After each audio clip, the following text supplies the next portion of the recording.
Assalamualaikum warahmatullahi wabarakatuh. Pecinta Teguh Rahayu, selamat channel yang dirahmati Allah. Pengembaraan hati, dari jalan raya ke pelukan iman. Sesungguhnya agama itu mudah, dan tidaklah seseorang memperberat diri dalam agama ini, kecuali ia akan dikalahkan. Maka luruskanlah, dekatkanlah diri kalian kepada kebenaran, dan bergembiralah. Serta mintalah pertolongan dengan beribadah di waktu pagi, petang, dan sebagian malam. Hadis riwayat Bukhari 39, pertemuan tak terduga di jalan raya. Di sebuah sudut jalan raya, ibu kota negara adidaya, Washington DC, AS, terparkir sebuah mobil mewah berkilauan di bawah sinar matahari yang terik.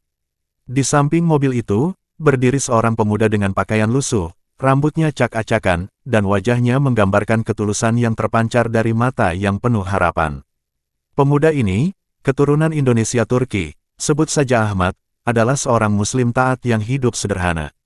Meski penampilannya jauh dari kemewahan, hatinya bersinar dengan keimanan dan kejujuran. Tiba-tiba, dua orang datang dan langsung masuk mobil itu mulai bergerak. Sopir, dengan nada keras dan wajah penuh marah, berteriak kepada Ahmad, "Hei, apa yang kau lakukan di sini?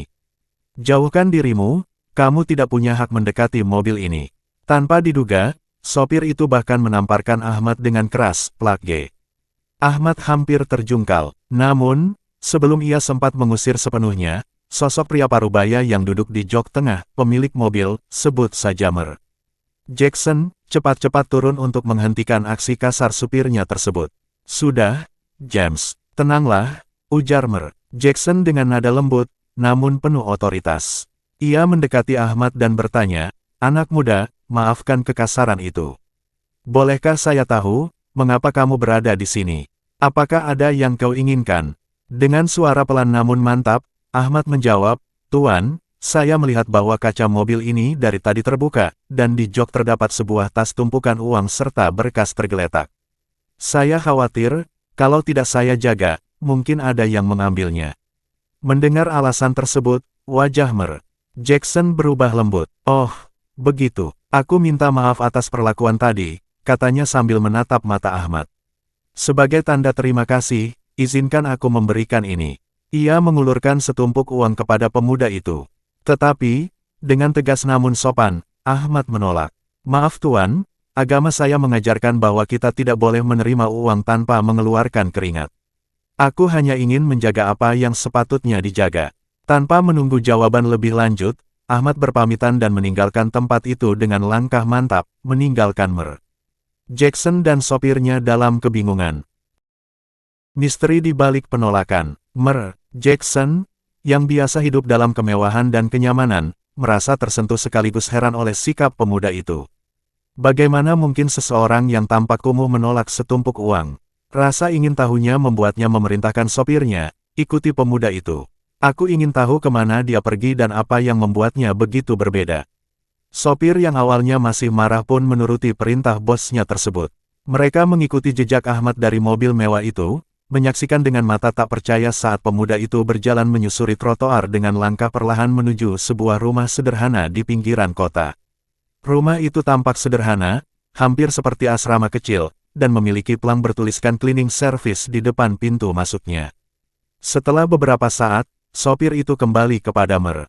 Jackson dan melaporkan, "Tuan, pemuda itu baru saja masuk ke dalam gedung biro cleaning service." Tak lama kemudian, Mer. Jackson pun sendiri mendatangi gedung tersebut. Di dalam, suasana berbeda. Cahaya redup, dinding-dinding usang, namun terasa kehangatan yang mengalir melalui suara percakapan. Mer. Jackson bertemu dengan seorang petugas customer service CS bernama Linda yang tampak ramah. Dengan sopan, ia bertanya, "Maaf, saya ingin menanyakan tentang seorang pemuda yang baru saja masuk tadi. Apakah Anda tahu siapa dia?" Linda menatap raut wajahnya yang serius, lalu berkata, "Oh, itu Ahmad. Dia datang untuk mengurus beberapa hal. Tapi saya lihat di akhir pembicaraannya, wajahnya berubah muram. Saya kira ada sesuatu yang mengganggunya." Rasa ingin tahu Mer. Jackson semakin membesar. Linda kemudian menjelaskan, "Dari apa yang saya dengar, Ahmad sedang menabung demi operasi ayahnya yang sakit parah. Dia bekerja sebagai juru cleaning paruh waktu di sini, meskipun upahnya sangat pas-pasan. Dia menyimpan uang itu dengan harapan bisa mengumpulkan biaya pengobatan ayahnya, namun situasinya masih sangat sulit. Jackson terpaku mendengarkan cerita itu. Hatinya terenyuh. Sementara sopir yang berada di situ pun menatapnya dengan takjub. Perjalanan keimanan yang mengubah hati. Jackson merasa ada sesuatu yang menggetarkan hatinya. Seorang pemuda miskin, yang sedang berjuang demi ayahnya, justru menolak uang yang bisa meringankan beban hidupnya. Ini bukan hal yang biasa. Ada sesuatu yang lebih dalam dari sekadar kebaikan hati. Ada prinsip kuat yang menuntun pemuda itu. Keesokan harinya, Jackson kembali ke kantor cleaning service itu. Kali ini, ia langsung meminta bertemu dengan Ahmad. Setelah beberapa menit menunggu, Ahmad datang dengan wajah sedikit terkejut. "Tuan, apakah ada sesuatu yang bisa saya bantu?" tanyanya sopan. Jackson menatapnya lekat-lekat. "Aku ingin tahu, apa yang membuatmu menolak uang kemarin? Padahal aku tahu kamu sedang kesulitan." Ahmad tersenyum tipis. "Tuan, saya seorang Muslim. Agama saya mengajarkan bahwa setiap rezeki harus diperoleh dengan usaha yang halal. Jika saya menerima uang itu, tanpa saya bekerja untuknya, saya takut itu akan menjadi sesuatu yang tidak berkah dalam hidup saya." Jawaban itu begitu sederhana, tetapi menusuk hati Jackson. "Apa maksudmu dengan berkah?" Ahmad menjelaskan dengan lembut, berkah bukan hanya tentang jumlah harta, tetapi tentang ketenangan jiwa dan kebermanfaatan. Jika uang diperoleh dengan cara yang tidak benar, mungkin terlihat menguntungkan, tetapi pada akhirnya bisa membawa kegelisahan. Sedangkan, meskipun uang sedikit, jika diperoleh dengan cara yang benar, hati menjadi tenteram. Kata-kata itu seperti tamparan bagi Jackson. Sepanjang hidupnya, ia hanya tahu satu hal, uang adalah segalanya. Tapi sekarang, seorang pemuda miskin mengajarinya bahwa ada sesuatu yang lebih besar daripada uang. Kisah yang mengubah takdir. Percakapan itu tidak berhenti di situ. Jackson semakin penasaran dengan Islam.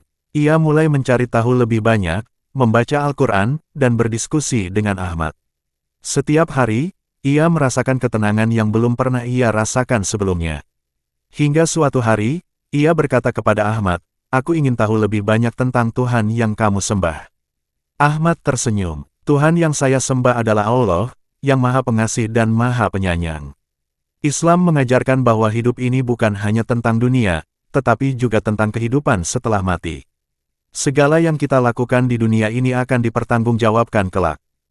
Jackson terdiam. Ia merasa seakan hidupnya selama ini hanya mengejar kesenangan dunia tanpa berpikir tentang akhirat. Setelah beberapa bulan belajar dan merenung, akhirnya, dengan hati yang mantap, Jackson mengucapkan dua kalimat syahadat. "Ashadu, an la ilaha, illallah, wa ashadu, anna Muhammadan Rasulullah." Air mata menetes dari matanya.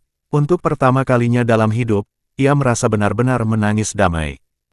Ujian keimanan pertama. Hari itu adalah hari pertama Jackson sebagai seorang Muslim. Setelah mengucapkan syahadat, ia merasa seperti terlahir kembali. Hatinya lebih ringan, pikirannya lebih jernih. Tapi dia tahu, hidupnya tidak akan sama lagi. Ketika ia kembali ke kantornya, rekan-rekannya langsung memperhatikan perubahan sikapnya. Biasanya, ia adalah pria yang selalu menilai segalanya dengan uang dan keuntungan. Tapi hari ini, ia terlihat lebih tenang dan tidak lagi membicarakan bisnis dengan keserakahan seperti sebelumnya. Tak butuh waktu lama, bos besar perusahaan, Stephenson, memanggilnya ke ruangan. "Jackson, saya dengar kabar yang cukup mengejutkan," kata Stephenson sambil menyesap kopinya. Jackson mengangkat alisnya. "Kabar apa, Sir?" "Kabarnya, kau sekarang seorang Muslim." Ruangan tiba-tiba terasa sunyi. Jackson menarik napas dalam-dalam dan mengangguk. "Ya, itu benar." Stephenson menatapnya tajam. "Jackson, kau sudah tahu bagaimana perusahaan ini bekerja. Kami punya aturan yang tidak tertulis, agama tidak boleh mengganggu profesionalitas. Kau tidak akan mulai membawa urusan agama ke dalam pekerjaan, kan?" Jackson tersenyum. "Tentu saja tidak, Sir. Saya tetap profesional dalam bekerja. Tetapi saya juga ingin menjalani keyakinan saya dengan baik." Stephenson menghela napas. "Baiklah, aku hanya ingin memastikan. Dan satu hal lagi, aku harap kau tidak mulai membawa ritual-ritual aneh di kantor. Jackson tersenyum tipis. Ia tahu, ini adalah ujian pertamanya sebagai seorang Muslim. Kekuatan doa dan keyakinan. Hari-hari berlalu. Jackson tetap menjalankan tugasnya seperti biasa. Namun, kini ia memiliki rutinitas baru, ia sholat 5 waktu, membaca Al-Quran, dan sering berdiskusi dengan Ahmad. Suatu hari, di tengah kesibukannya, ia menemukan sebuah masalah besar dalam proyek yang sedang ditanganinya. Dulu, solusinya selalu sederhana, uang. Tapi sekarang, ia berpikir lebih dalam. Malam itu, untuk pertama kalinya dalam hidupnya, ia sujud dalam doa dan meminta pertolongan kepada Allah. Ya Allah, tunjukkan aku jalan yang benar. Aku tak ingin lagi menggunakan cara-cara yang salah. Keesokan paginya, ia mendapatkan solusi yang lebih baik, tanpa harus berbohong atau melakukan kecurangan. Ia mulai merasakan bahwa semakin ia berpegang teguh pada kejujuran dan ajaran Islam, semakin banyak kemudahan yang datang dalam hidupnya. Tekanan dari lingkungan. Namun, tidak semua orang senang dengan perubahan Jackson. Beberapa rekannya mulai menjauhinya. Ada yang mengejeknya, ada pula yang terang-terangan meremehkannya. Apa kau benar-benar percaya pada semua itu? Seorang rekan bertanya sinis. Jackson hanya tersenyum. Ya, aku percaya. Tapi kau dulu orang yang rasional. Sekarang kau jadi seperti orang fanatik. Ia menghela napas. Jika berpegang pada kebenaran disebut fanatik, maka biarlah begitu. Namun, yang paling mengejutkan adalah saat istrinya sendiri, Melissa, mulai merasakan perubahan dalam diri suaminya. Apa yang terjadi padamu, Jack? Tanyanya suatu malam. Kau jadi lebih sering berdiam diri, lebih banyak membaca buku-buku agama. Jackson menatap istrinya dengan penuh kasih. Melissa, aku menemukan sesuatu yang selama ini kucari. Aku merasa lebih damai. Melissa menghela napas. Apakah itu berarti kau akan memaksaku ikut serta? Jackson menggeleng. Tidak, Melissa. Aku hanya ingin kau melihat sendiri bagaimana ini mengubahku. Jika kau merasa ada yang baik, maka ambillah. Jika tidak, aku tidak akan memaksa. Melissa terdiam. Ia melihat sesuatu dalam mata suaminya, sesuatu yang belum pernah ia lihat sebelumnya, ketenangan. Hidayah yang menyentuh hati. Hari-hari berlalu, dan perubahan dalam diri Jackson semakin nyata. Ia menjadi lebih penyabar, lebih penyayang terhadap anak-anaknya, dan lebih perhatian pada istrinya.